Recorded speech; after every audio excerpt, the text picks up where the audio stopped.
அதிவேக ஜெட் நீரூற்று. நம்ம நிறைய பார்க்கில் பெரிய பெரிய ஹோட்டல்கள்லாம் நீரூற்று இருப்பதை பார்த்துருப்போம். வாங்க நம்மளும் ஒரு நீரூற்று செய்து மகிழலாமா?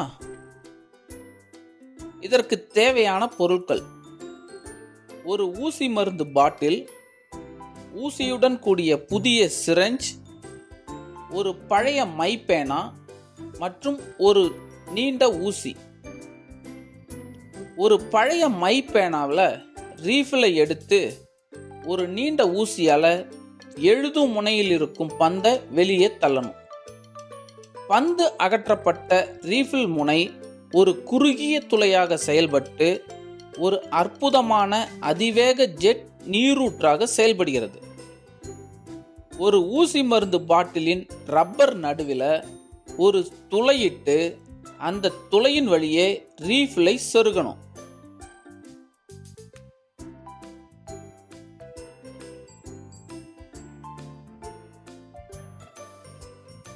ஊசி மருந்து பாட்டிலில் வண்ண நீரை நிரப்பி அதன் ரப்பர் மூடியை பொருத்தணும்.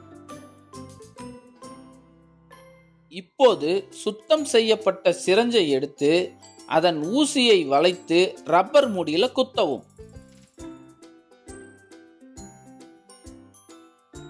இப்போது நீங்கள் சிரஞ்சை அழுத்தினால் ரீஃபிலின் வழியாக ஜெட் நீரூற்று போன்று வண்ண நீர் வெளியேறி ஆச்சரியமூட்டும்.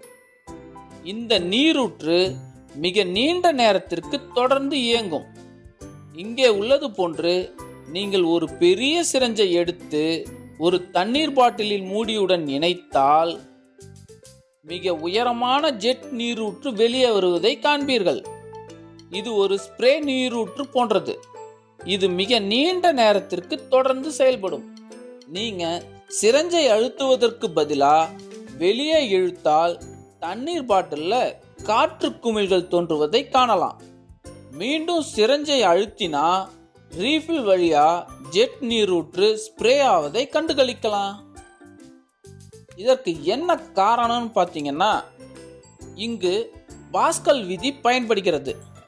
இது பாய்மங்களின் அழுத்தத்தை பற்றிய விதியாகும். பாஸ்கல் விதியின்படி முழுவதும் திரவத்தால் நிரப்பப்பட்ட மூடிய கலனில் கொடுக்கப்படும் அழுத்தமானது கலனில் உள்ள அனைத்து கிடைப்பகுதிகளிலும் சம அளவில் இருக்கும்.